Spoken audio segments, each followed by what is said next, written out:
The moment a massive Russian convoy entered the Dnipro Bridge, Ukrainian jets and hidden drones struck and tore the entire span apart. At 4:19 a.m., before the column advanced even 60 meters, a MiG-29 descending from 30,000 feet fired two ARX-94 missiles that smashed into the lead escort. The impact rippled across the steel frame, shaking a formation weighing more than 70,000 tons. Tanks, fuel carriers, artillery trucks, all trapped on the narrow crossing. Beneath the deck, 9 R-52 drones awoke after 48 hours of complete stillness.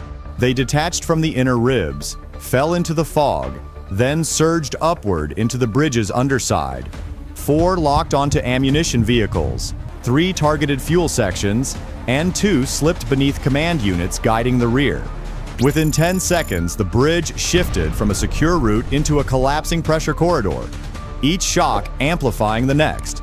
And now, watch how this coordinated strike unfolded and how much damage it unleashed. 2:58 a.m., the eastern bank of the Dnipro lay drowned beneath a sheet of winter haze, a quiet world sealed in pale frost. Every radar on the Russian side swept upward through the frozen air, searching for threats in the clouds, yet none of them bothered to look down, not once, at the dark water below or the steel bones rising above it. Through that drifting veil of cold, MiG-29 Blue 23 carved a silent path at 30,000 feet, its fuselage thinly coated in silver ice. The jet carried only 2 ARX-94 anti-radar missiles, each tuned for low-band emitters buried along the ridgeline. Blue 23 wasn't here to strike a convoy or destroy armor. Its purpose was quieter, sharper. Its target was a Nebo K interference node that had blinded Ukrainian reconnaissance for 3 nights straight. At 2:59, Blue 23 released a single pulse, 1 missile, 1 streak of cold flame, and the hillside flickered. No fireball, no rising plume, just a muted collapse of electronics as the node went dark. To anyone watching, it looked like a power failure. But to Ukrainian operators hidden in a bunker 18 kilometers west, it was the first domino beneath the bridge. The second layer of the plan rested unseen. 9 R-52 autonomous drones, each no larger than a toolbox, clung to the girders with magnetic clamps rated for 900 pounds. They had been placed there 48 hours earlier, disguised as rusted maintenance units. Their batteries sat in deep hibernation, their processors silent, their sensors asleep. Russia's eyes scanned the sky. Ukraine's eyes watched the water. And between those two worlds, at the center of steel, frost, and silence, something waited, not moving, not breathing, just listening for the next signal. 3:29 a.m. The first tremor rolled across the Dnipro Bridge, not from an explosion, but from weight. A column of Russian armor stretched across 6.5 kilometers began to climb the span. Their engines pushed nearly 7,800 tons of steel and fuel into the night air, each vehicle glowing faintly on thermal scopes like molten shapes crawling across the darkness. At the column's front, T-90 variants rumbled with slow confidence. Behind them came 20 self-propelled guns, dozens of logistics carriers, and command vehicles broadcasting encrypted chatter across the southern corridor.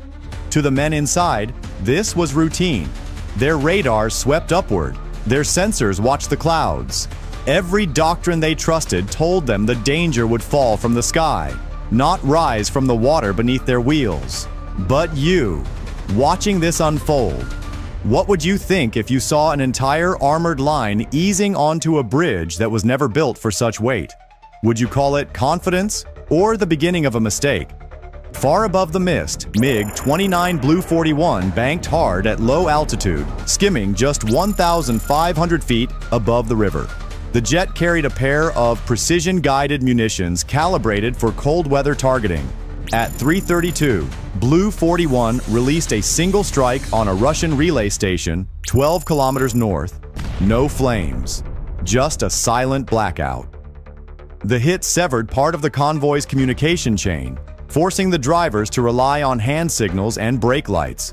And that small disruption, barely noticeable from the bridge deck, became the second domino below. The 9 R-52 drones remained dormant, their internal clocks counting down in absolute stillness. Above, Blue 41 climbed through the frost, circling wide for a maneuver that would matter later, because the moment that matters most, the one you'll see in the next chapter, was already forming in the steel beneath their wheels. 3:51 a.m., the bridge settled under a weight it was never meant to carry. Wind swept across the frozen river, bending the mist into long white ribbons that coiled around the steel beams like silent warnings. Above that haze, the convoy eased deeper onto the span. More than 70,000 tons of armor, fuel, and ammunition slid into the bridge's central zone, forming a single compressed mass of machinery stretching from bank to bank.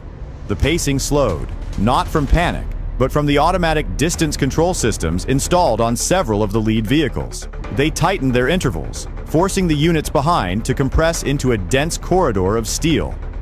What began as routine spacing became a bottleneck that pulled thousands of tons into the bridge's most vulnerable point. A perfect trap, built not by sabotage, but by their own caution. Beneath the deck, the R-52 drones stirred. Their clamps disengaged with a faint metallic release, and 9 small bodies dropped into the cold air before their rotors ignited. In seconds, they leveled just above the waterline, aligning into 3 formations. Cell 1. 4 drones shifting toward the ammunition truck cell. 2. 3 units gliding beneath the fuel carriers. Cell 3. 2 machines tracking the command and radar vehicles positioned near the convoy's rear. Each drone mapped the bridge's skeleton with 64-beam LiDAR, updating 200 times per second. Every beam, bolt, and joint was translated into a living 3D model, pinpointing the pressure nodes that held the entire span together. Above them, MiG-29 Blue 23 descended from 28,000 feet, its sensors locking onto a Nebo radar array scanning in frantic arcs across the northern ridge. One ARX-94 missile separated from its pylon and streaked downward, extinguishing the radar in a ripple of white static. At the same moment, Blue 41 approached from the southwest, releasing a long-range cold-weather JDAM that struck the highway near the bridge's entrance, sealing the path behind the convoy with a cratered barrier of shattered asphalt. The combined effect reshaped the battlefield.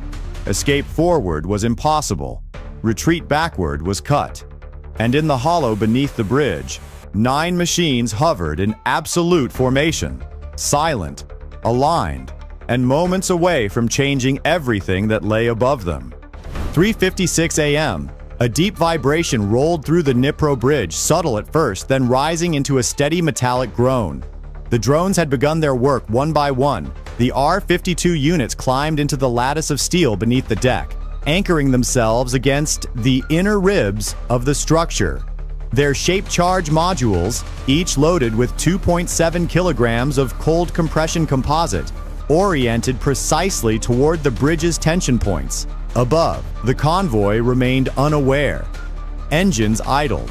Tracks scraped against frozen asphalt.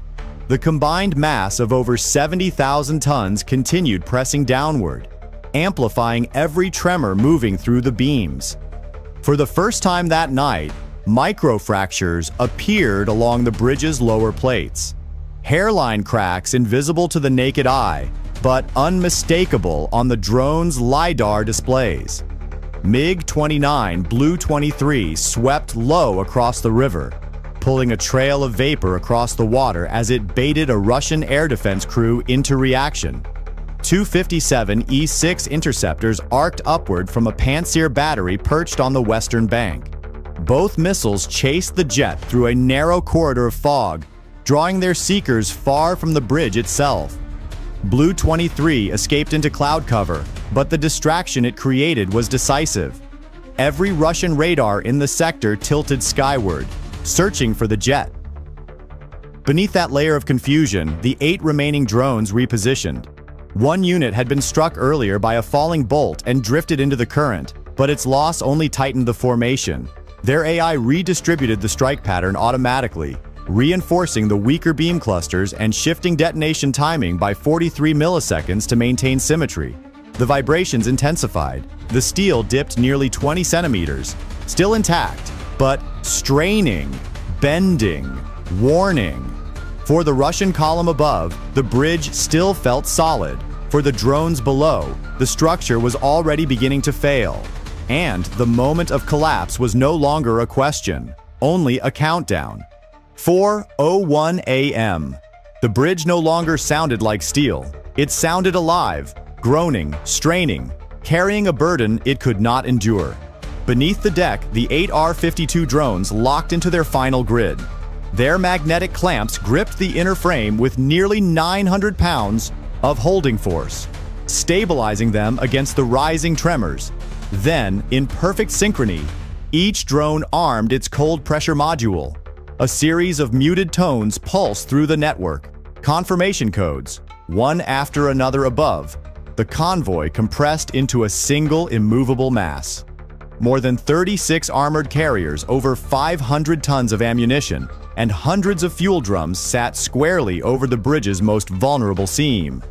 Every kilogram of weight fed into the failing lattice, pushing the structure closer to its limit. The drivers sensed nothing. The engines drowned out the warnings. At 4:02, Blue 41 returned at altitude, slicing through the upper haze.